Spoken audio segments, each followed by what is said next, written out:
días a todos. Buenos días. ¿Qué le parece si va al libro de Isaías? Vaya, acompáñeme al libro de Isaías, capítulo 9, por favor, capítulo 9 de Isaías. Y en lo que usted me acompaña al libro de Isaías, capítulo 9, en el verso 6, solamente nos vamos a detener. Quiero darle las gracias a todos los que fueron ayer allá con los indigentes a las calles y bueno, también aquellos que llevaron, ¿verdad?, la ropa para el frío.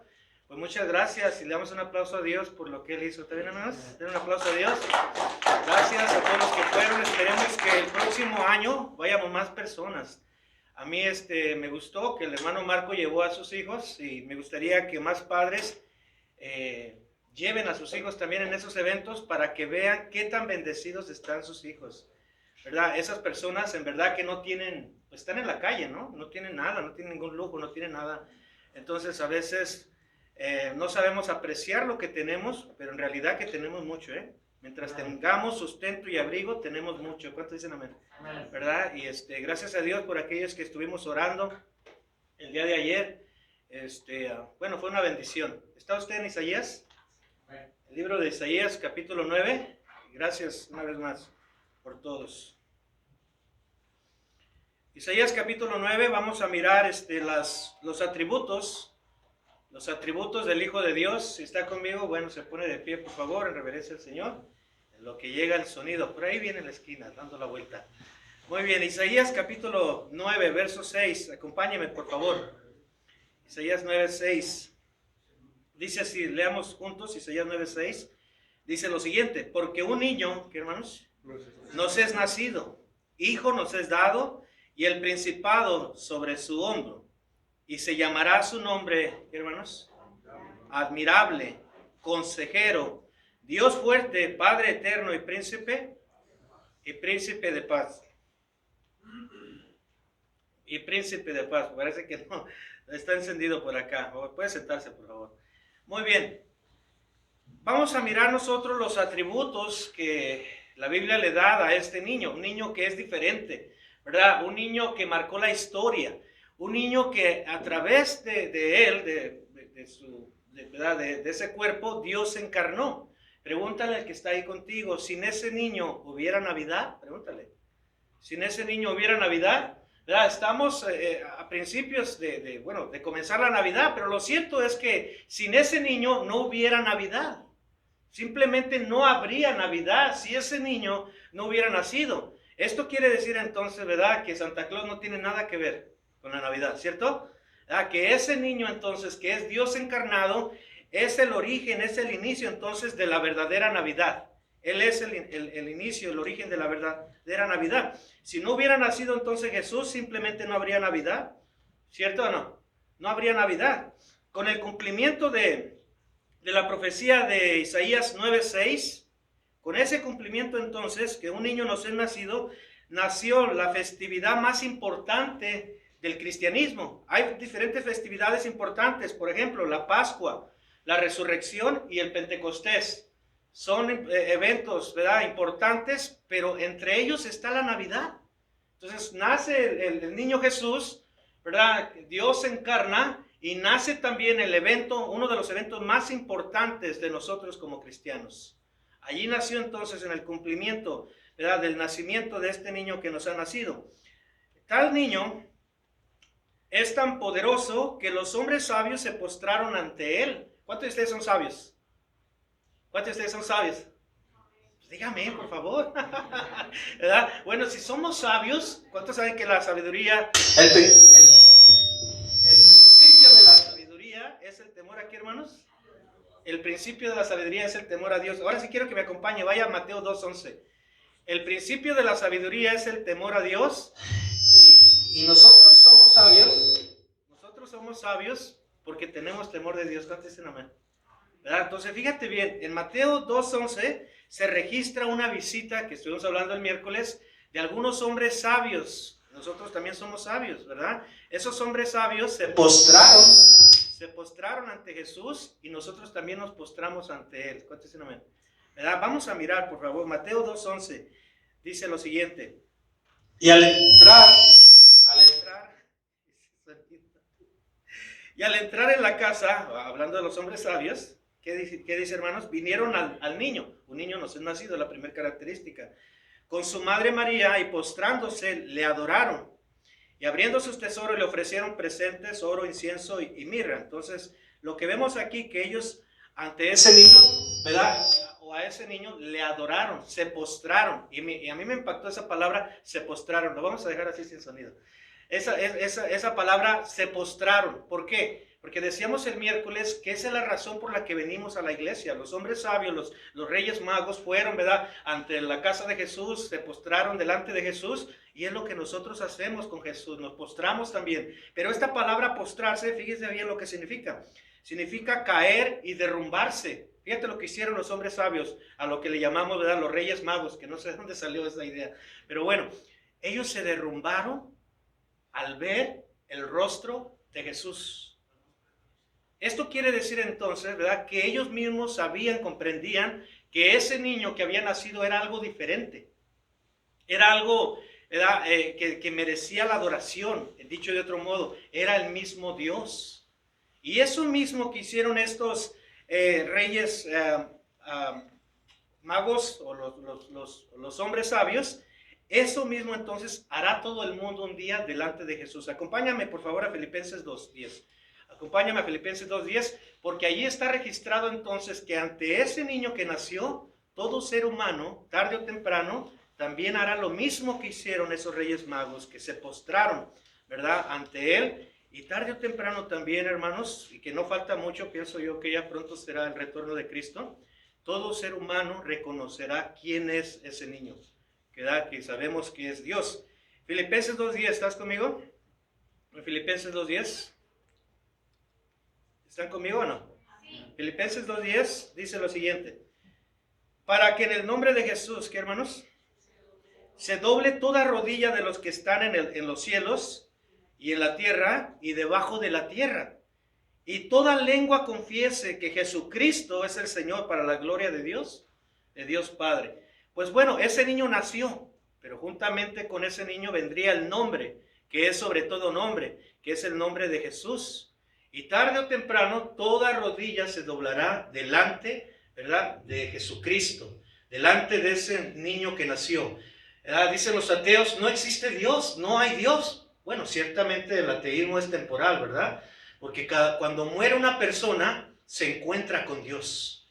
Cuando muere una persona, se encuentra con Dios, ya sea para bien o ya sea para ir a un lugar donde hay tormento. Pero tarde o temprano entonces toda persona doblará la rodilla delante, entonces, ¿verdad?, del nombre de Jesucristo. Entonces ese niño que nació es meramente, ¿quién? Dios encarnado, ¿verdad? Y después creció y dice, hijo nos es dado. Entonces los discípulos de Jesús, ¿cuántos son discípulos de ustedes? Los discípulos de Jesús reconocieron a Jesucristo como el Hijo de Dios. Y tú y yo tenemos que reconocer a Cristo como el Hijo de Dios.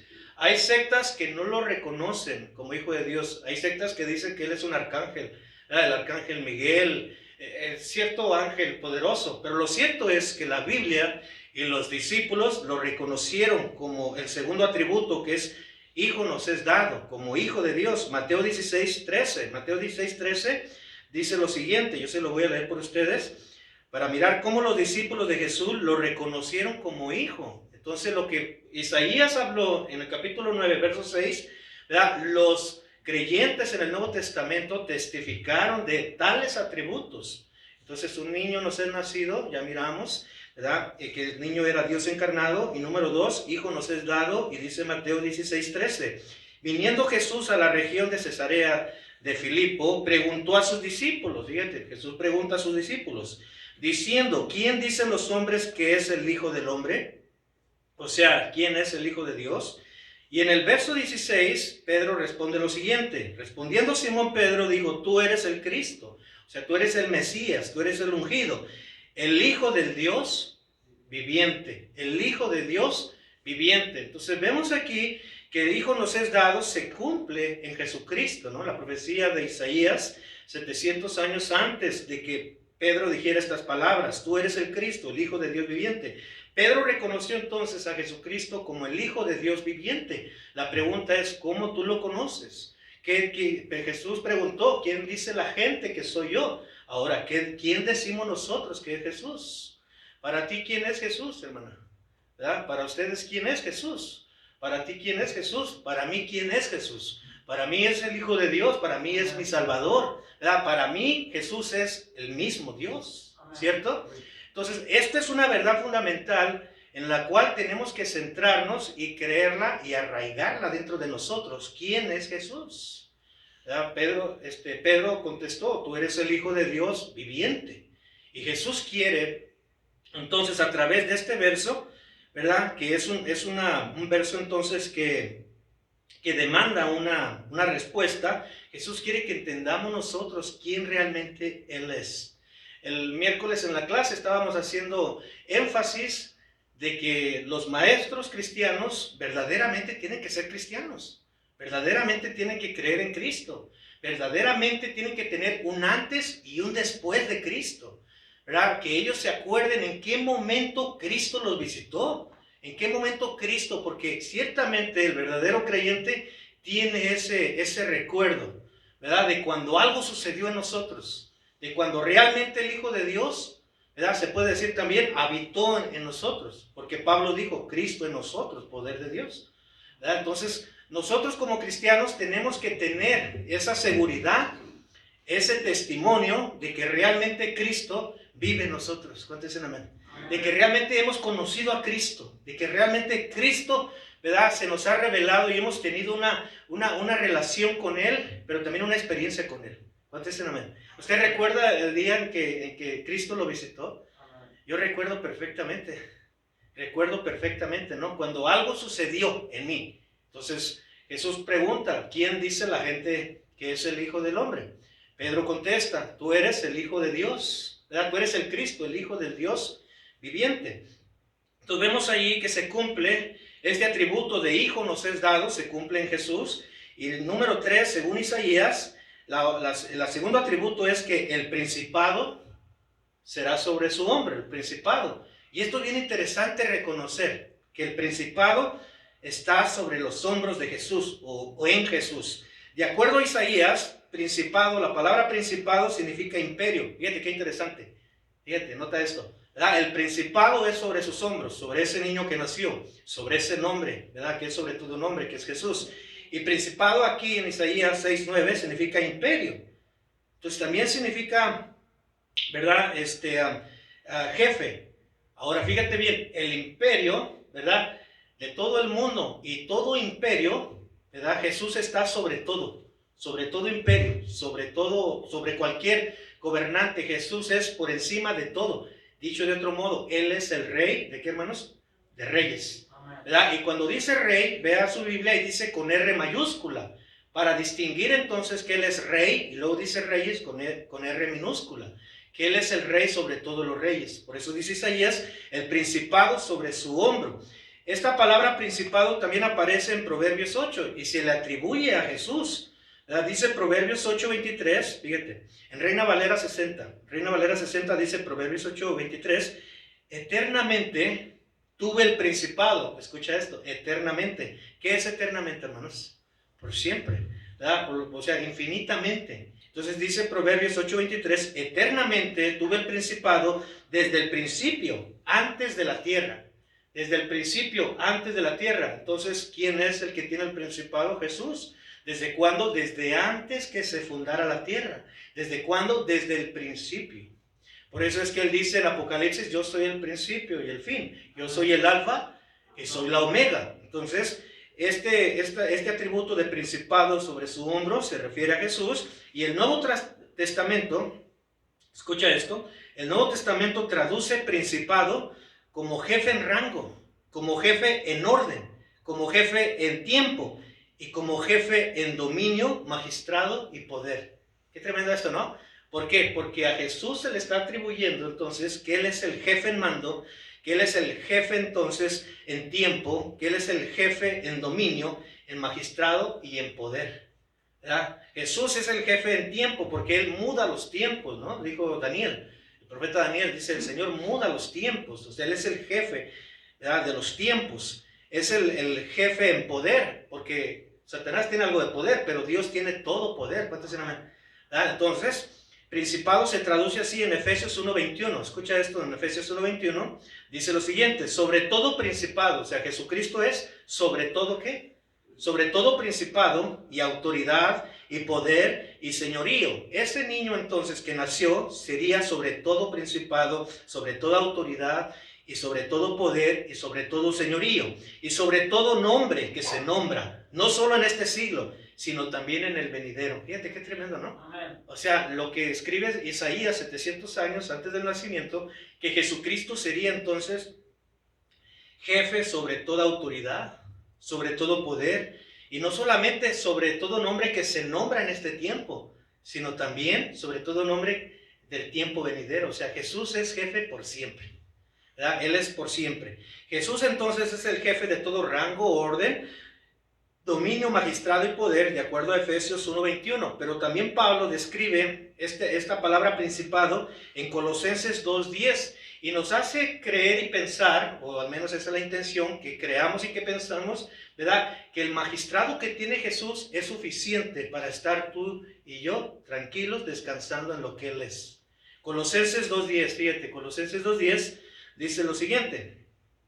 Colosenses 2:10 dice, y vosotros, o sea, los creyentes, los cristianos, Pablo le escribe a los Colosas, y vosotros estáis completos en Él. ¿Cuántos están completos en Cristo? Amén. ¿Verdad? Vosotros estáis completos en Él, que es la cabeza, ¿ves? Ese es el jefe, que es la cabeza de todo principado, ¿y qué más? Y potestad. Jesucristo es cabeza de todo principado y potestad. Ciertamente hay potestades en los aires, potestades, ¿verdad?, malignas, diabólicas, satánicas. Hemos visto diferentes tipos de potestades a través de nuestra vida cristiana, pero Jesucristo es la cabeza de toda potestad. Ayer fuimos al shelter y estábamos orando ahí por una persona, Bernardo se llama, ¿verdad? El hombre alto, grande estaba el hombre, ¿no? Como Beto, o Beto a saber, bueno, estaba como Beto. Entonces, y él decía, bueno, le preguntamos, ¿necesitas oración? Dice, sí, desesperadamente, ¿verdad, Carmona? Dice, sí, necesito oración, porque yo necesito una liberación. Yo siento que estoy poseído por algo, decía él. Entonces le dije, ok, vamos a atender las mesas y ahorita vamos a orar por ti en esta esquinita. Y entonces ya nos lo llevamos ahí a la esquinita, ¿verdad?, a un lado, y empecé a orar por él. Después llegó Carmona y estuvimos orando. Precisamente, ¿verdad?, para que en el nombre de Jesús todas esas cosas que Él tiene o siente se vayan. O sea, Jesús es el principado, Él es el jefe, Él es la cabeza de todo principado que existe, sea bueno o sea malo. Entonces, en el nombre de Jesús, hermanos, todo principado satánico se va. En el nombre de Jesús, todo principado del mal se desaparece. En el nombre de Jesús, ¿verdad?, toda maldición del mal se desaparece. En el nombre de Jesús, ¿por qué? Porque el principado será sobre sus hombros, ¿verdad?, porque Él es la cabeza de todo. Entonces nosotros no necesitamos, ¿verdad?, dicho de otro modo, no necesitamos a un psicólogo, a algún lugar como el manicomio para poder ayudar a una persona. Lo que necesitamos es entender que en el nombre de Jesús está todo principado, como ese tipo de gente. Entonces ya después le dije, ¿sabes qué? Mira, vente para este lado y ahora sí vamos a platicar. Cuando tú sientas lo que me dices que sientes, párate firme, ¿verdad? Párate firme, tranquilo, y empieza tú mismo a decir que en el nombre de Jesús, ¿verdad?, toda presencia o todo sentimiento de mal se va, ¿cierto o no? ¿Cuántos han experimentado eso? Que en el nombre de Jesús, o sea, todo principado del mal se va. ¿Cuántos lo han experimentado? Bueno, varios, ¿verdad? Entonces, ¿por qué? Porque tenemos que entender, o sea, que cuando hay opresión del mal, Jesús es suficiente. Porque Él tiene todo, ¿qué, hermanos? Él tiene todo principado. Y después ya dice, ok, sí, dice, eso voy a hacer. Eso voy a hacer. Yo estuve, ¿verdad?, dijo, de cristiano por 10 años. Pero ahora miren lo que he caído.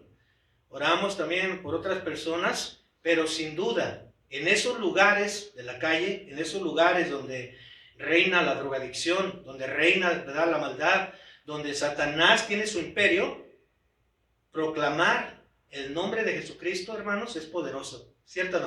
O sea, es poderoso. Cuando entonces estemos frente a algo que está moviéndose en el lado contrario por parte del enemigo, el principado de Jesús es suficiente.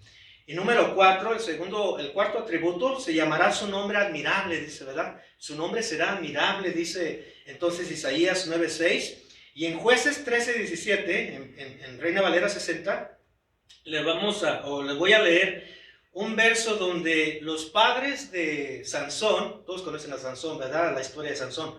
Los padres de Sansón, entonces, ¿verdad? A ellos se les apareció un ángel, y dice la Biblia en Jueces 13 que era el ángel de Jehová.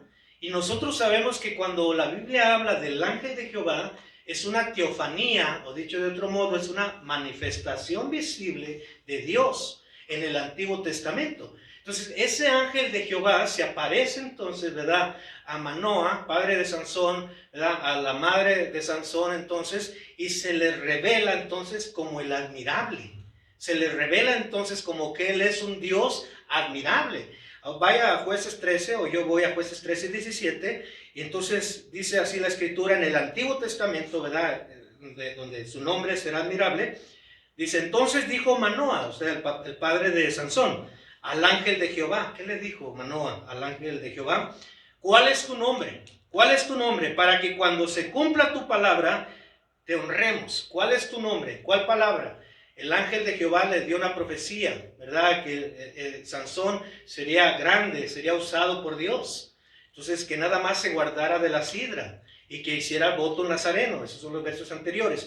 Pero entonces, Manoah pregunta también en el verso 17, ¿cuál es tu nombre? Y en el verso 18 de Jueces 13, y el ángel de Jehová respondió, fíjate, responde a Manoah, ¿por qué preguntas mi nombre? ¿Que es admirable? ¿Que es admirable? Entonces vemos ahí que el mismo ángel de Jehová usa un método, ¿verdad?, interrogativo en la respuesta. Cuando le responde a Manoah, o padre de Sansón, y le dice, ¿por qué me preguntas mi nombre? ¿Por qué? ¿Es admirable? Usa el método interrogativo, ¿por qué? Porque eso demanda también una respuesta, ¿verdad?, de que el padre de Sansón tenía que responder sí o tenía que responder no. Tu nombre sí es admirable o tu nombre no es admirable. Entonces el ángel de Jehová sigue expresándose en el verso 21 y dice Jueces 13:21, y el ángel de Jehová no volvió a aparecer a Manoah ni a su mujer. Entonces conoció Manoah que era el ángel de Jehová. Vuelve a mencionar, y verso 22, Jueces 13:22, y dijo Manoah a su mujer, fíjate lo que dijo, cuando ellos entendieron quién era ese ángel de Jehová. Dijo entonces Manoah a su mujer, ciertamente moriremos, porque a Dios hemos visto. ¿Ves? El ángel de Jehová es Dios. El ángel de Jehová es admirable. Y el ángel de Jehová es Jesucristo. ¿Cuántos dicen amén? Eso es lo que dice entonces, ¿verdad?, Isaías.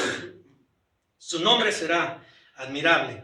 Y número 5, también dice Isaías que será consejero. ¿Qué será, hermanos? Consejero. Entonces no existe, hermanos, otro consejero como nuestro Dios. ¿Cuántos están de acuerdo?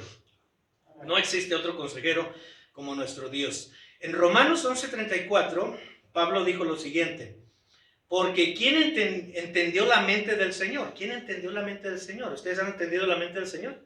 No, pues es ¿verdad?, infinita, grandísima. Nuestra mente es finita, muy pequeña. ¿Quién entendió la mente del Señor? ¿O quién fue su consejero? ¿Alguno de ustedes fue consejero de Dios? ¿O alguno de ustedes fue su consejero? No, dice Pablo, no. O sea, no se puede. Él es el consejero, dice Isaías, ¿verdad? Consejero. Y en Salmos 16:7, escucha esto, esto está tremendo. Salmos 16:7, te lo leo en Biblia en lenguaje sencillo. Dice, yo te bendigo, dice David, yo te bendigo. ¿Cuántos de ustedes bendicen a Dios? Dice, yo te bendigo por los consejos que me das. ¿Cuántos pueden decir lo mismo a Dios? Yo te bendigo por los consejos que me das, en Biblia en lenguaje sencillo. Tus enseñanzas me guían en la noche más oscura. Esto está tremendo, ¿no? ¿Por qué? Porque sin duda todos tenemos una noche oscura algún día, ¿cierto? Todos tenemos momentos oscuros en algún día. Pero dice el salmista, tú me guías con tus consejos en esos momentos de noches oscuras. Tú me guías. Entonces nosotros tenemos que entender, cuando estemos en ese tipo, ¿verdad?, de situación oscura, o sea, incierta, momentos inciertos, tenemos que ir al consejero, ¿verdad?, y decir lo mismo que el salmista: tú me guías con tus consejos, tus enseñanzas me guían en las noches oscuras. Entonces tenemos dónde ir. ¿Para qué? Para no entrar en desesperación, para no entrar en pánico, para no entrar entonces en duda. Tenemos dónde ir, tenemos, ¿verdad?, que ir al consejero. Al consejero. Entonces Isaías dice que sería llamado consejero. Ese es otro atributo, ¿verdad? Hay muchos versos del consejero, pero número 6 dice Isaías que sería llamado Dios fuerte. ¿Cómo sería llamado? Dios fuerte, ¿verdad? Dios fuerte. Todos tenemos un testimonio, sin duda, del Dios fuerte que nos ha rescatado, ¿verdad? Todos, al menos todos deberíamos de tener un testimonio. Sergio, ¿tú tienes un testimonio de cuando el Dios fuerte te rescató del lodo cenagoso? ¿Verdad? Usted tiene un testimonio, o sea, del antes y después, ¿verdad?, de dónde el Señor nos sacó, ¿cierto? Por eso es que es Dios fuerte. Pues igual el pueblo de Israel, ¿verdad?, tendría un testimonio de lo grandioso y lo poderoso que es nuestro Dios fuerte, ¿verdad? Cuando Israel estuvo por 400 años en Egipto, entonces después con mano poderosa el Dios fuerte los sacó. De igual manera, entonces, esto aplica a nosotros cuando estábamos en Egipto, cuando estábamos en el mundo, cuando estábamos en la inmundicia, cuando estábamos perdidos, ¿verdad? Con mano poderosa el Dios fuerte nos sacó, ¿cierto o no? ¿Verdad? En algún momento de nuestra vida, yo recuerdo perfectamente el momento en que Dios me rescató. A los 17 años, ¿verdad?, a los 18 años, cuando en una prisión federal conocí al Señor, hacía más de 25 años. ¿Verdad? Que conocí al Señor, sentí su presencia, vine en arrepentimiento, en quebrantamiento, y desde entonces el Señor está trabajando en mí. Desde entonces Dios me está formando, ¿verdad? Desde entonces Dios me está moldeando. No soy lo que quiero ser, pero no soy lo que era antes, ¿verdad? Usted ya es lo que quiere ser, pero no es lo que era antes, ¿cierto? ¿Por qué? Porque el Dios fuerte, hermanos, ¿verdad?, nos ha sacado de Egipto con mano poderosa. Esto mismo entonces hizo con los israelitas en Éxodo 13, verso 14, fíjate, dice lo siguiente, Éxodo 13, 14, en Reina Valera 60, dice: y cuando mañana te pregunte tu hijo, diciendo, ¿qué es esto?, le dirás: Jehová nos sacó con mano fuerte de Egipto, de casa de servidumbre, ¿verdad? Cuando mañana te pregunte tu hijo.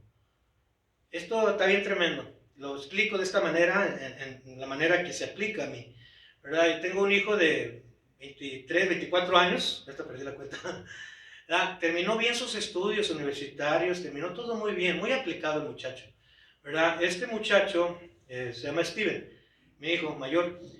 Nunca lo miré fumando un cigarro, tomando una cerveza, o con malas compañías, o yo batallando por algún desvelo por su comportamiento de él, ¿verdad? Jamás lo miré, jamás me ha provocado un dolor de cabeza en ese sentido. Ha sido muy sabio, muy inteligente en escoger sus amistades, ha sido muy determinante, ¿verdad?, en las cosas que él emprende, que él quiere hacer, ¿verdad? Y es una persona que de alguna manera Dios le ha dado gracia. Pero ahora, fíjate bien, yo era todo lo contrario a la edad de él. Yo era todo lo contrario, totalmente, ¿verdad? O peor de lo contrario. Entonces, cuando él estaba chico, más chico que Manuel, estaba a la edad de Moisés, más o menos, mi hijo, ¿verdad?, yo le repetía lo que dice aquí Éxodo. Y cuando mañana te pregunte tu hijo, cuando te pregunte, ¿verdad?, ¿cómo era tu vida? Entonces le dije a él, en muchas ocasiones, también llorando, le dije: este es, ¿verdad?, la vida que yo tenía antes. De este lugar el Señor me sacó. De este lugar el Señor me rescató. Esto era mi vida pasada. Pero ¿sabes qué? Yo oro para que tú no camines por ese camino. Yo oro para que tú seas diferente. Yo oro para que tú marques la diferencia. Yo oro para que Dios te use. Y mañana, cuando te pregunte tu hijo, ¿verdad?, ¿de dónde te sacó el Señor?, nosotros podemos decir: el Señor nos sacó con mano poderosa de Egipto. ¿Verdad? Y entonces él parece que comprendió perfectamente. Y hasta la fecha entonces, ¿verdad?, camina de manera que a Dios le agrada. Él se congrega con su novia en una iglesia, ministra 2 servicios de alabanza, ¿verdad? Por domingo. Entonces, yo estoy agradecido con él. Ahora, yo a la edad de él, pues no era lo mismo. Pero sin duda, cuando tu hijo te pregunte de dónde te sacó el Señor, no tengas vergüenza de decir de dónde te sacó el Señor, ¿verdad? Y cuéntales, pero con el propósito de que entiendan que hay un Dios poderoso, ¿verdad? Que hay un Dios fuerte, que es suficiente para trasladarnos a una tierra prometida, que es lo que hizo con el pueblo de Israel. ¿Cuántos dicen amén? Entonces, y cuando mañana te pregunte tu hijo diciendo, ¿qué es esto? Le dirás, Jehová nos sacó con mano fuerte de Egipto, de casa de servidumbre. Y número 7, entonces Isaías le llama Padre Eterno. ¿Cómo le llama? Padre Eterno. Este atributo de Padre Eterno, Isaías se está refiriendo, ¿verdad?, a aquel personaje que cuida, protege a sus hijos. ¿Cuántos saben que Jesús es el personaje que cuida, protege a sus hijos? ¿Verdad? Cuando Jesús vino a la tierra, vino con propósitos de dar a conocer a su Padre, de dar a conocer a Dios.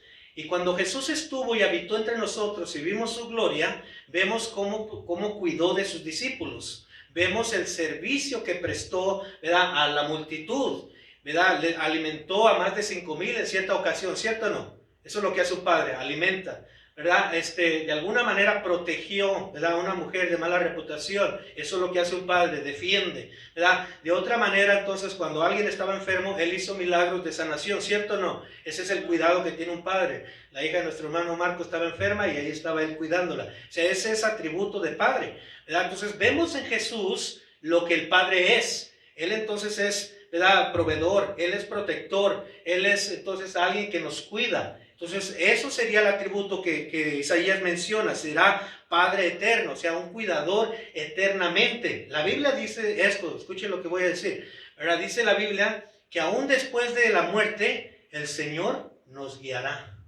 Fíjate bien, entonces nosotros como cristianos, cuando morimos, no termina el cuidado de Dios, sino que aún después de la muerte del Señor, ¿qué hermanos? Nos guiará, nos cuidará, nos protegerá, aún después. Entonces, por eso es que es Padre, ¿qué hermanos? Eterno.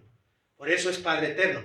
En Juan 10:30, vea Juan 10:30, para mirar entonces lo que comprueba la historia. ¿Qué comprueba la historia?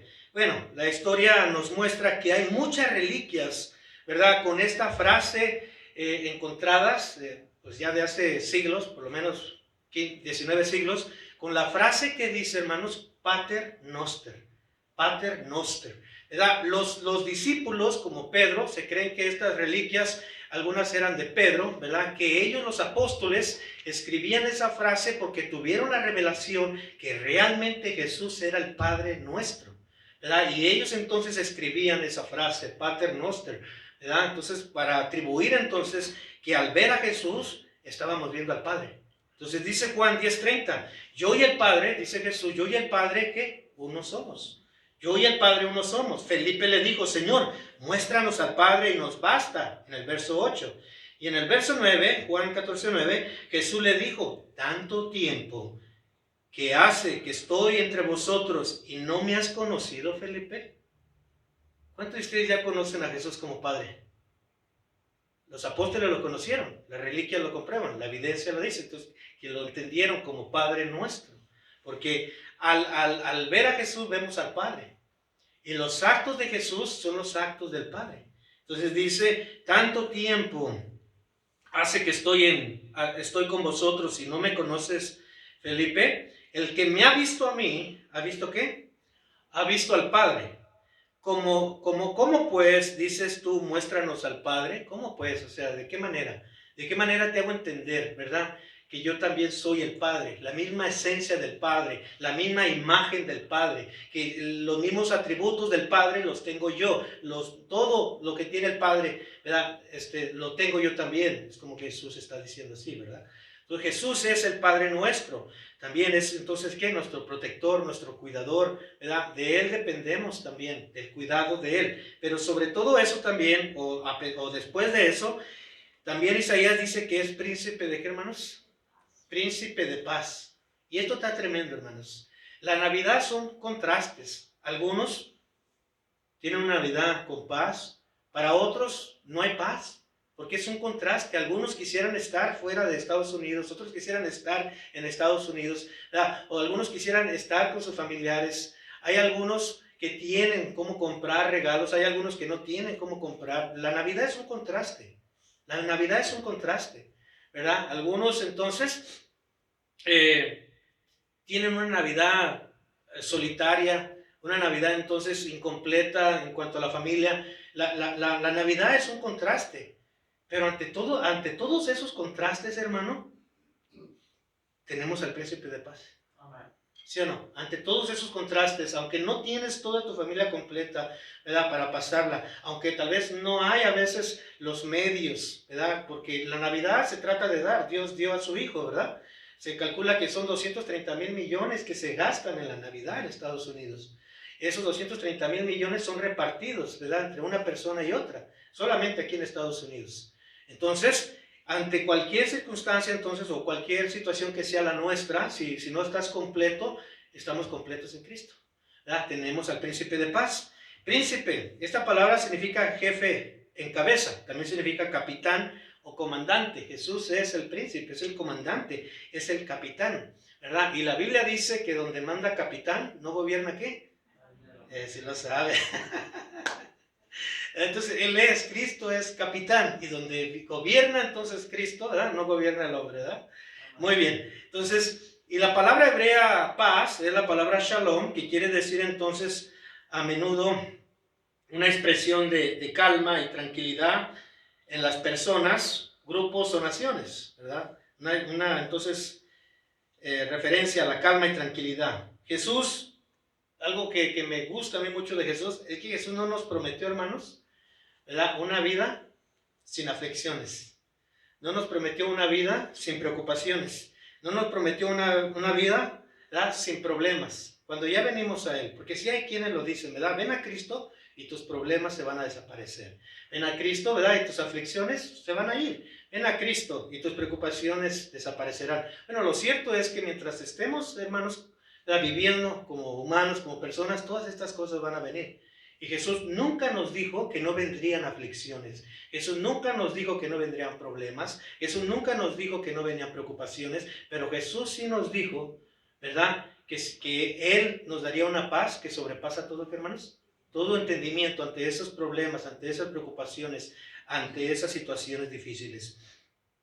Entonces, al confiar en Él, en Jesús, Él nos daría la paz que sobrepasa todo entendimiento. Filipenses 4:6. Se lo voy a leer en Biblia, Palabra de Dios para Todos. Dice lo siguiente: no se preocupen por nada. O sea, hay preocupaciones en esta Navidad, puede haber. La Navidad son contrastes, puede haber preocupaciones. Pero dice Pablo, no se preocupen por nada, más bien pídanle al Señor, pídanle a Jesús lo que necesiten y agradézcanle siempre. Esa es la clave, ¿no? Agradézcanle siempre. Un día le dije a una persona, ¿verdad?, que estaba pasando por una circunstancia difícil de enfermedad. Y le dije, ¿sabes qué, hermano? Pues Dios es soberano, ¿no? Y Él puede sanarte en cualquier momento, a cualquier hora, si Él quiere. Pero mientras sucede eso, tú simplemente agradécele a Dios. Dile, Señor, muchas gracias por la situación que estoy pasando. Algo me ha de enseñar. Señor, muchas gracias por a veces los dolores que siento, ¿verdad? Me recuerdan que sigo siendo humano, ¿verdad? Sigo siendo una persona de carne y hueso. Señor, gracias por la circunstancia que estoy viviendo. ¿Qué crees que hizo? ¿Se enojó conmigo? Pero eso es lo que dice la Biblia, ¿cierto o no? Se molestó y me dice, no, pues ¿cómo le voy a agradecer si siento dolor, si estoy enfermo? Bueno, eso es lo que dice la Biblia. Agradézcanle en todo. Agradézcanle en todo, ¿cierto o no? Entonces, ¿qué más le puedo decir? ¿Verdad? Bueno, ¿sabes qué esperaba él que le dijera, sinceramente? ¿Verdad?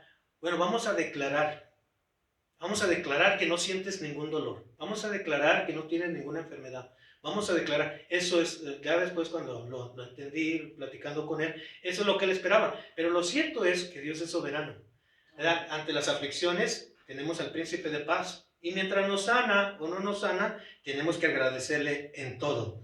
Agradézcale siempre. Filipenses 4:7, en Palabra de Dios para Todos, dicen, verán que Dios les dará la paz. Ahora, hay una condición para que Dios nos dé la paz. Pablo terminó diciendo en el verso anterior, agradézcanle siempre. Agradézcanle siempre. Entonces, ¿queremos tener paz en alguna circunstancia? ¿Qué tenemos que hacer, hermanos? Agradézcanle siempre, ¿verdad? Agradézcanle siempre. Y verán que Dios le dará la paz, una paz tan grande que va más allá de lo que podemos entender, va más allá. La paz de Dios controlará todos sus pensamientos y sentimientos, porque están unidos a Cristo Jesús. Fíjate, entonces la paz de Dios va a controlar nuestros pensamientos, ¿verdad? ¿Por qué? Porque estamos unidos a Cristo Jesús. Un hijo nos es dado. Ahora, como ya se nos dio, ya estamos unidos a Él. ¿Cuántos dicen amén? Ya estamos unidos a Él. Entonces, ahora ve a Juan 14, 27, ahí sí quiero que vayas, para mirar entonces cuando lleguen momentos, ¿verdad?, de desesperación. Ahora sí que desesperadamente necesitemos paz. Recordemos que Jesucristo es nuestro príncipe de paz. O sea, Jesús no nos prometió que no había aflicciones o problemas, pero sí nos prometió lo siguiente en Juan 14, 27. ¿Estás conmigo? Juan 14, 27. Lo espero. Juan 14, 27. ¿Qué dijo Jesús, hermanos? 1, 2, 3.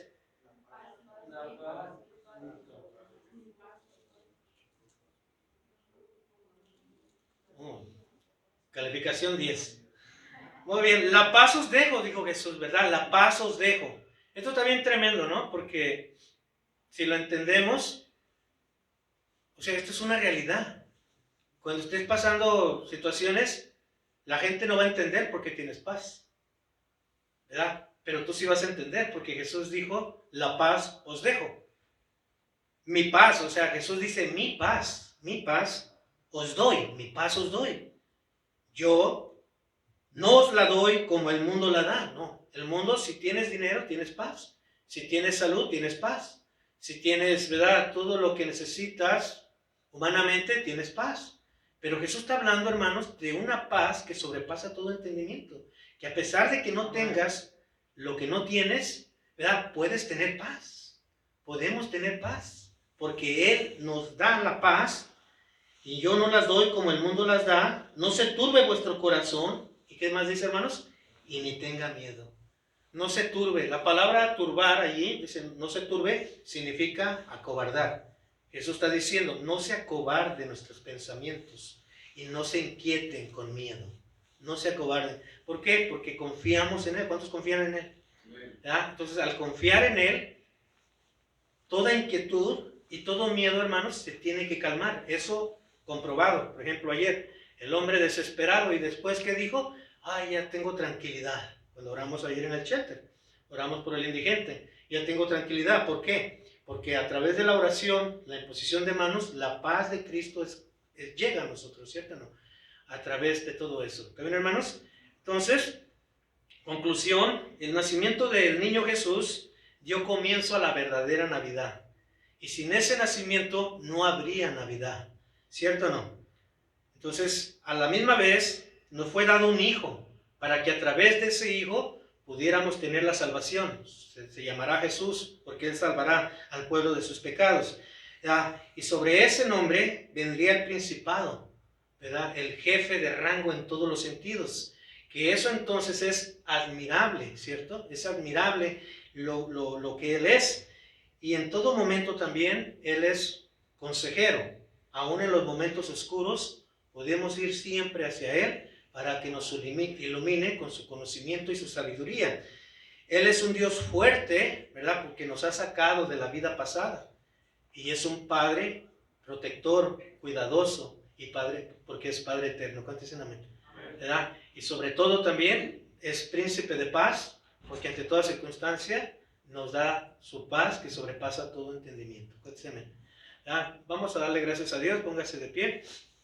Y recordemos esto, lo que Él es, ¿verdad? Estos 8 atributos que Isaías le da. Y esto, hermanos, es poderoso también, ¿verdad? Para nosotros vivir confiadamente entonces en lo que Él es. Vamos a hacer ahora algo especial. Vamos a orar por Alex, hijo de la hermana Leti. Y vamos a orar también por nuestro hermano Sergio. Sergio está aquí, ¿verdad?, temporalmente en Estados Unidos, y pues ya le faltan unos días para que regrese a Jerusalén, allá a Guadalajara. Entonces, damos gracias a Dios por tu vida, Sergio. Damos gracias a Dios porque eres una persona que te gusta, ¿verdad?, servir al Señor. Tienes temor, tienes piedad para las cosas de Dios. Y queremos orar por él. ¿Cuántos quieren orar por él? ¿Verdad? Queremos orar por él. Si quieres pasar aquí enfrente, vamos a orar. Los Jorges, a ver, los Jorges, vengan, vamos a orar por nuestro hermano Sergio. Y pues bueno, Sergio, pues te queremos mucho, te apreciamos mucho. Nos saludas a tu hermosa familia, a tu esposa. Su esposa es una maestra de pandero, excelente maestra, ¿verdad? Y bueno, damos gracias a Dios por su vida. Vamos a bendecir su vida. ¿También quieres orar por él, Beto? Sí, vente, Beto. Vamos a orar por él. Padre, muchas gracias por la vida de Sergio, Señor. Muchas gracias por el tiempo que nos permitiste, Señor, tenerlo en este lugar. Padre, tú eres un Padre protector de tus hijos, Señor, y Él es tu Hijo. Señor, así como lo trajiste con bien a esta nación, Señor, también te pedimos que lo lleves con bien, Señor, a donde Él ha de ir, Señor. Padre, te pedimos que todo lo que toque en sus manos, Señor, sea prosperado y bendecido. Bendice, Señor, los planes, propósitos que hay en su corazón, los anhelos, Señor. Que seas tú, Señor, dándole forma, Señor, dirección a todo lo que Él emprenda, Señor. Nosotros, Señor, en tu nombre, que es sobre todo nombre, Señor, lo bendecimos, Señor. Bendecimos su vida, Señor. Bendecimos su familia, bendecimos sus hijos, Señor. Bendecimos, Señor, sus manos, sus pies. Señor, de la planta de sus pies, Señor, de la coronilla, Señor, de su cabeza, lo bendecimos, Señor. Gracias, Señor, por lo que tú has cuidado en él, lo que seguirás cuidando, Señor. Gracias porque le das, Señor, esa paz, Señor, que sobrepasa todo entendimiento, Señor, y de nosotros solamente hay agradecimiento hacia ti, Señor. Te agradecemos, Señor, por todo lo que tú hiciste en él, aquí, Señor, en esta nación, y lo que harás también allá en México, Señor. Muchas gracias, Señor. Que el ángel de Jehová, Señor, acampe alrededor de él, Señor, y lo lleve, Señor, por buen camino, Señor. Que Jehová, Señor, te bendiga, Jehová guarde, Jehová haga resplandecer sobre ti su rostro. Muchas gracias, Señor, por todo. En el nombre de Jesús lo bendecimos. Amén. ¿Cuántos dicen amén? Amén. Amén. Den un abrazo. Despídanse de Sergio. Sí, gracias. Va a estar ahí.